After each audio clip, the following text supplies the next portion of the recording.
Okay.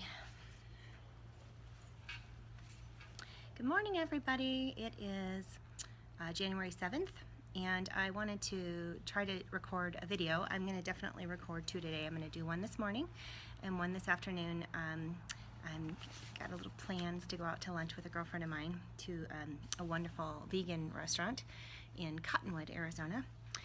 I'm sitting here currently in Sedona, Arizona. It is a little bit chilly outside, but I wanted to try to film outside anyways because it's so beautiful with the birds and just the peace of being outside. So hopefully I won't get too cold. It's probably, I mean, you're probably laughing at the idea that I'm even thinking that it's cold.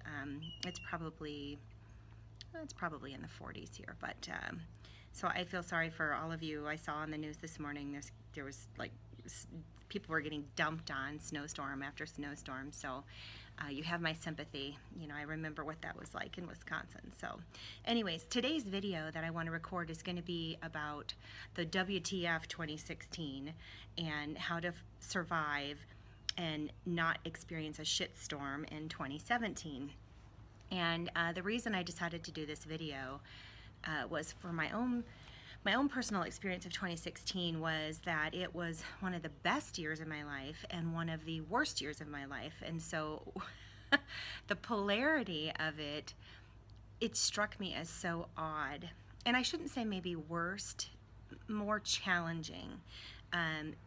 More of my subconscious stuff came up to the surface for me to deal with, and it just felt very overwhelming at times. And you know, I have talked to a lot of people. I've had a lot of people reach out to me, and that was not an uncommon theme for many people's lives in 2016. I mean, there was a tremendous amount of loss for people. You know, a lot of people leaving the earth, transitioning on to the next, you know, place. And there were a lot of people who lost jobs and homes and relationships. It was an amazing year for challenges in relationships. So if you're one of those people and you were affected, you know, and maybe you had a great year at times too, that's not to say that you didn't, but maybe you were affected by that, this video might assist you in some ways, because when I was going through those challenges myself, what I try to do is to remember that I'm not alone, and I have a team of people who love me in spirit, who are willing to assist me and help me if I just ask, because so many times I get caught up in my own dramas, my own experiences, and I forget that I don't have to do this by myself, and I forget that I can ask for help and guidance and insight, most importantly. So I just wanted to, I will do another video about spirit guides and how to make a deeper connection. That's one of the things they actually asked me to do to assist you, and how I do that and how it comes to me. But, you know, my guides gave me a tremendous amount of insight and help, and basically, and this is where we're going to start to get into a little bit of a deep woo-woo, but because what they explained to me was that there is so much change going on vibrationally on our planet, and the planet is literally receiving more and more photon energy from the sun. If you research this on your own, you will find there is a tremendous amount of solar flares, a tremendous amount of solar energy that is bombarding our planet now that hasn't been in the past. I don't remember what year it was, but there was a point at one time, because I am clairvoyant, so I do see energy fields, I see auras and things like that. There was a point, and I do remember it very clearly, that I had walked outside one day, and this was several years ago, and I knew the intensity of the light was different. And it had freaked me out a little bit because nobody had said anything about it, and I hadn't read anything about it anywhere. So I was really surprised, but the intensity of the light was so different. And that lasted for a couple days, and then I think my eyes just adjusted to the light, and so I didn't really notice it anymore. And I wouldn't say that I've had that experience again, but the photon energy, and the reason this is important is because as this vibrational energy hits our planet, our magnetic field also changes. The magnetic field affects our DNA, it affects our consciousness, it's all connected. So we, as a global consciousness, our vibration is lifting. Some people talk about this process and it's called the Ascension. If you haven't heard about the Ascension, you probably aren't somebody who would watch this video. The Ascension process, it's happening on our planet, it's happening in our bodies. I have no idea how long it takes. I just know that we are in the process of experiencing it now. And so what that means, and it's a polarity here, and it's a great thing, but it's also a very difficult thing, is that it's only going to continue to increase. And these challenges are only going to continue to happen.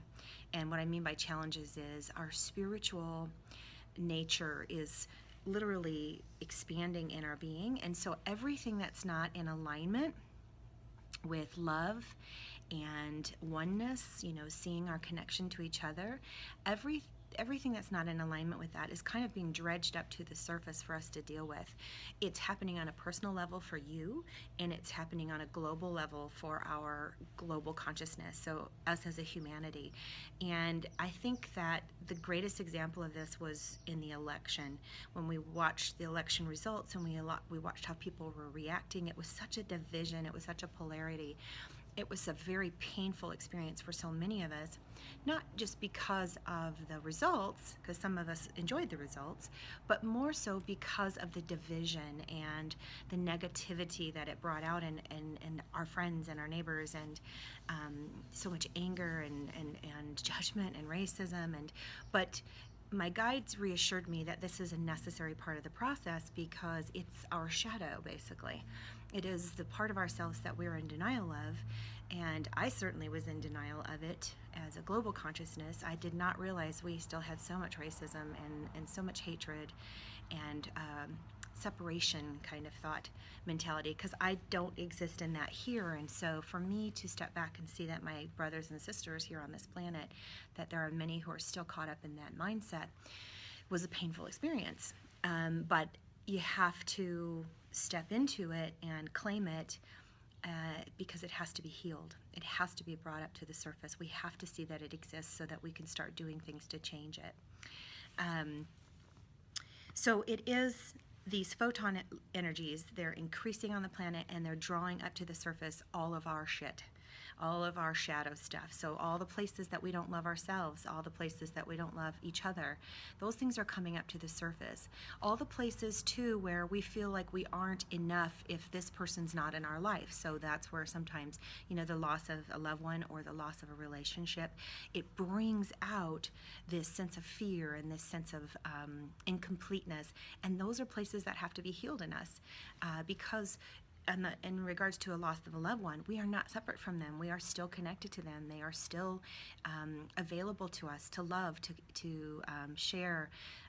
And so we're having to shift our ideas and our attitudes about who we are as spiritual beings. I'm just looking at my notes. I want to make sure I get everything here that they told me. So all the places within us that our ego needs correction, our fears, our separation mentality, it's all coming up to the surface for healing. And if you are sensitive, if you're an empath, which most of you who are watching this video are, you are what I call a light bringer, what other people have called wanderers or light workers, star seeds. My guides, my soul has always called it being a light bringer, and this is someone who has come into this planet, and if you're watching this video, I'm going to say 99% sure that you're a light bringer. You are here to bring your consciousness and your love to this planet just to assist in this process that's happening right now. So you've been doing that all through your life by loving others, by loving yourself. It's not that you necessarily have to follow any kind of path or career or anything like that. It is more that you just need to radiate the center of your heart, the beingness of you out into the world. And again, that's another video I plan on doing, talking about what does it mean to be a light bringer and how do you know if you are one. But for now, I just want to kind of mention that those of you that are light bringers, you are very sensitive to the energies of people around you. That's part of your programming. That's part of how you were made by spirit, so that you could be attuned to people and care and have compassion. But the difficulty of that is that when all of this is going on around us and everybody's basically purging out their shadow, it's not to be too graphic, but it's like everybody's vomiting out. Their worst selves are coming up to the surface. And if you're sensitive to that, you're feeling that energy around you all the time. I mean, you could wake up, and this is what I noticed, you could wake up, be so grateful for life, know that your life is so beautiful and good, but feel just this overwhelming sense of sadness, or this overwhelming sense of what's the point. What I would say a lot of us are feeling is what my guides have called spiritual homesickness. And I will talk more about that at some point too for you, because that is an epidemic right now with people who are these light bringers. We are, so many of us are getting to that point where we're like, I don't want to be here anymore. This is too hard. This is too much. It's a barrage. We're being barraged daily by the energies of all ourselves, our own shadows, and then all of the energies around us. But this is not the time to leave, folks. So, if you've been feeling like you want to get off the planet, I totally understand that. I went through some of that myself this year.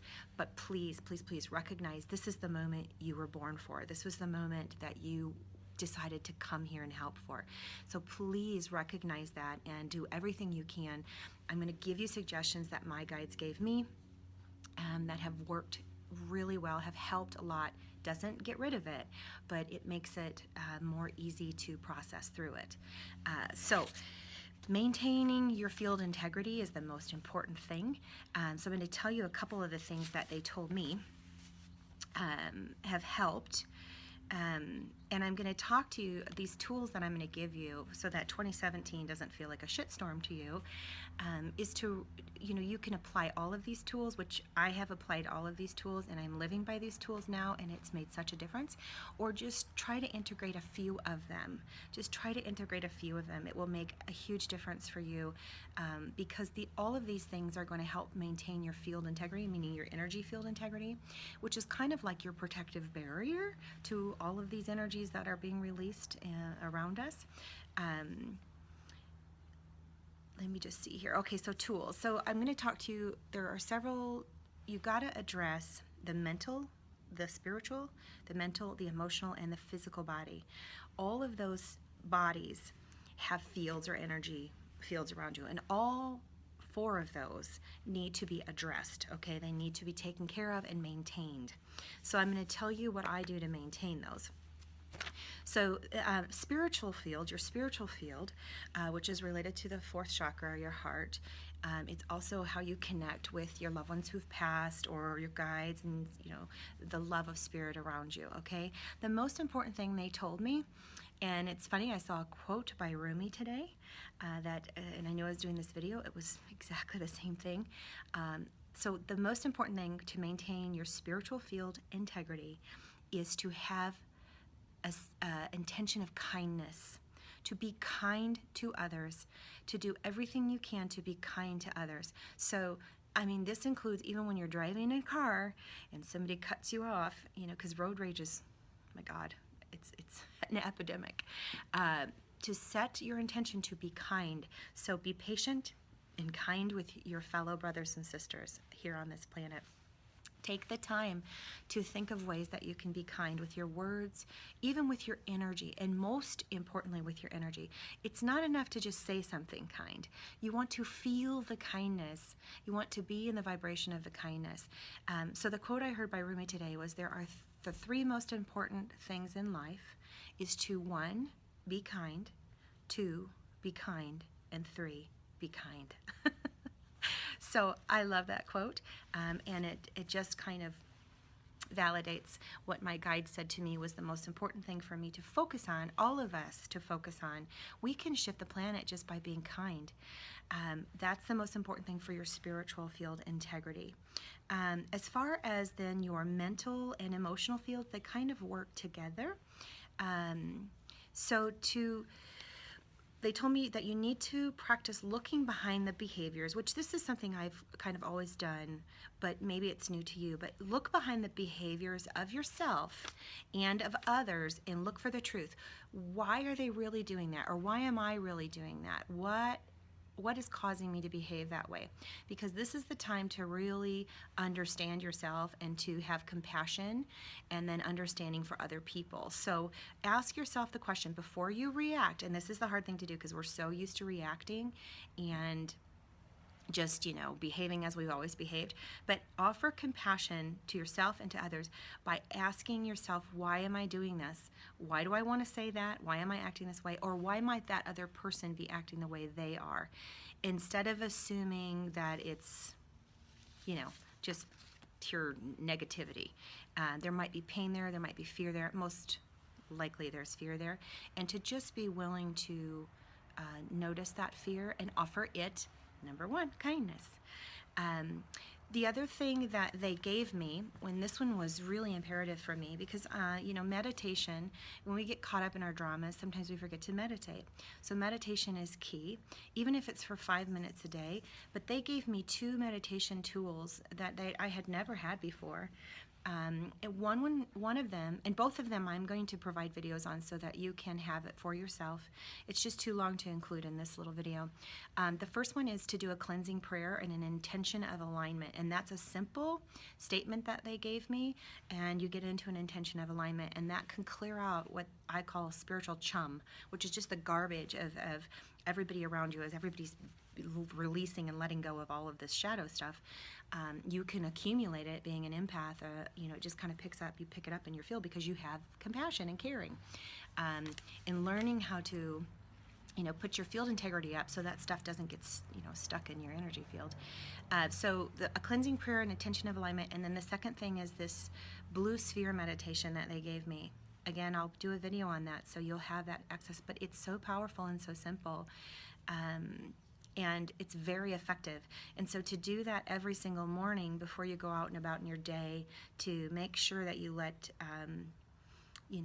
that intention kind of solidify in your field so you're not being so barraged by everything around you, which then allows you to stay in this place of kindness.